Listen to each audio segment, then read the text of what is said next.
This past weekend, I attended a meeting of G20 finance ministers in the UK. There we laid some of the groundwork for the Leaders Summit in Pittsburgh that the Prime Minister will attend a couple of weeks from now. During the past year, the expanding list of global get-togethers has been a bit of a blur. I tell you, if meetings could save the world, we would be living in a time of unbridled prosperity. But what was unmistakable at the most recent gathering this past weekend in London is how much anxiety levels have subsided. We're certainly not out of the woods yet, but the path ahead looks brighter. Credit conditions continue to improve. The IMF expects the global economy to grow in 2010. In Canada, the economy grew in June, the first month of economic growth that we've seen in nearly a year. Consumer confidence has risen in 7 of the last 8 months. Strong growth over the summer has brought home sales back above pre-recession levels in July. Employment figures released last week show that the labor market is beginning to stabilize. Without a doubt, these are encouraging signs in the Canadian economy. They are encouraging, but they signal only the earliest stages of what is expected to be a fragile recovery. As our economy improves, Canadians have every reason to expect their government to return to balanced budgets. We made that commitment in our January budget, and we are staying the course. Once the plan is fully implemented and we are certain that the recovery has fully taken hold, we will move forward on a plan to return to balanced budgets as we committed to do. But a sustained economic recovery must come first. By all accounts from private sector forecasts, over the next few years, the recovery will be relatively modest. The forecasts expect only moderate improvements in economic growth and government revenues. Uncertainty in the global economic outlook has made the timing of a return to surplus more uncertain. Despite the volatility, our plan will fundamentally not change. Taking into account revisions to the private sector outlook, we now forecast a small but manageable deficit in 2014-15 of only $5.2 billion, which is roughly 0.5% of our expected GDP. Within overall spending of around $300 billion, that would be a very modest deficit to deal with at that time. Our government has identified an approach to deal with this deficit that is fair, that does not raise taxes, and that keeps government performing the task Canadians expect and need from it.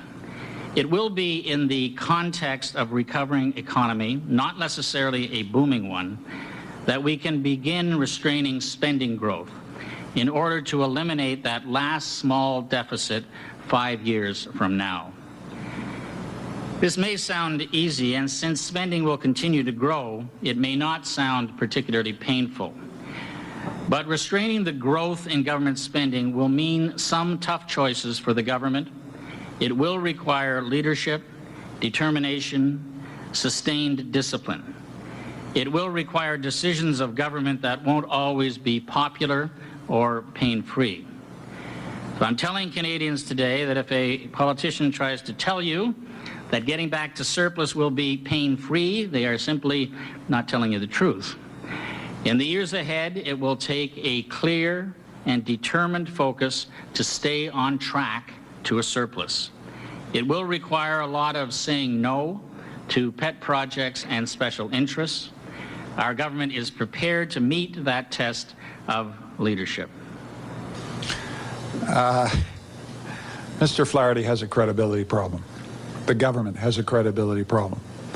Just run the tape back to the start. There'll be no recession. There'll be no deficit. Oops, there'll be a deficit of $32 billion. Oops, there'll be a deficit of $50 billion. And now he's saying we'll get back to balance by 2015. If pigs can fly. I would say, with all due respect, that this is a finance minister totally lacking credibility on anything to do with economic management. Well, we all know economics is, to say the least, an inexact science. How long do you think we should be running a deficit? I think that depends on the state of the economy. If we were to become Which is what Jim Flaherty is saying. I don't believe his numbers. So if we were to become government, first thing we have to do is find out the true state of the nation's finances. So we would have to find out what the true state of the nation's finances is.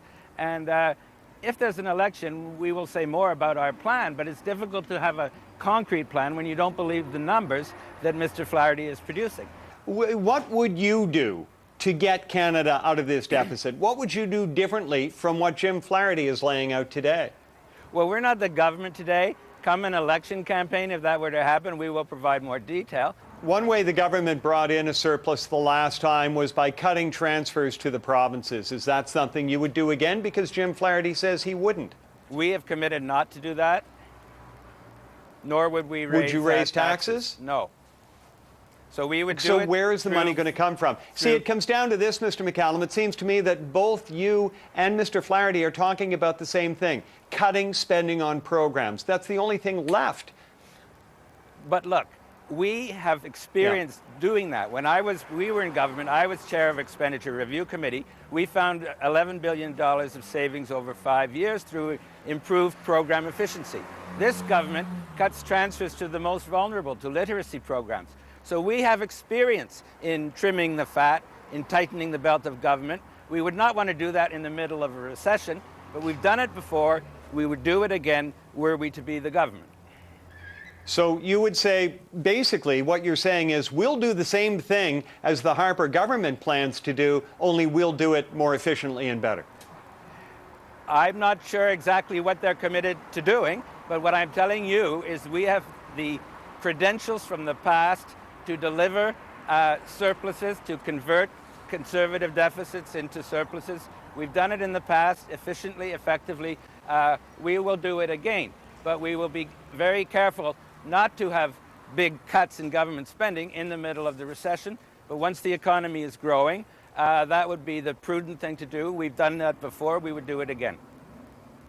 Of course, we're going to come up with a plan about how to deal with the government's finances. But at this stage of the game, the most important question to ask is, when is Jim Flaherty telling the truth? When are his assessments of the Canadians' economy and the government's finances accurate? And when is he making figures up? So he had a different figure in November of 08. And 2 months later, he went from a $4 billion surplus to $32 billion deficit. In June, he went to a $50 billion deficit. Today, he's gone to a $56 billion deficit. What have we gotten for that? On what did he spend his money? Is he, in fact, allocated money for job creation? Joe, I understand the point that you're making, but the fact of the matter is, but it's an important point, Tom. It's a point that's germane to the future of Canada. I'm not. Wait a minute. Your party is on the verge of trying to take this country into an election where you're going to be asking Canadians for their support and their trust in you. Are you telling me that it's not incumbent on you to come up with your own plan as to what to do with this deficit? Of course, we're going to come up with a plan, but the most important question that you're pointing to is the one that says, can you stand to live with this kind of incompetence for much longer? And the answer is no. Okay. They're incompetent public administrators. They can't even keep gold in the mint. They're incompetent. That's the number one problem with the people in the Conservative Party. The right-wing ideologues, they love to have meetings and tell themselves their big secrets like we saw on the tape of Mr. Harper, but the fact of the matter is they have the highest deficit in Canadian history. And they're the highest spending government ever. They've increased the amount of spending over what the Liberals had by 30%. So the big issue you is asked for not more, so much Joe, where you're going to go, Liberals and the but ND. how much of these figures are actually real. You asked for, as did the NDP, for even more spending.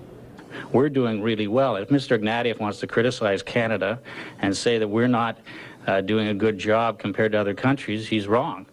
And he ought to look internationally and see what's going on. He ought to look at the respect in which Canada's performance is held by all of the finance ministers in the G20. And I just had that confirmed to me on the weekend in London. And he ought to look at the numbers. Where does the $55 billion come from? Certainly he knows the investment we made this year in General Motors. Is he against that? Certainly he knows the investment we made in Chrysler to save jobs in Canada and the auto industry in the future, and the parts sector, which relies on the assemblers. Is he against that? Is he against the increases in work sharing and employment insurance? Is he against the extension by 5 weeks for entitlement to employment insurance? Is he against the announcement by Minister Finlay this week of more help, longer benefits for long-term workers? Is he against that? All of those cost money. Is he against the stimulus program, the Economic Action Plan? He voted for it in the House of Commons. So I'm not sure what Mr. Ignatieff is against, but we'll find out when he has to do the analysis rather than just, make up slogans.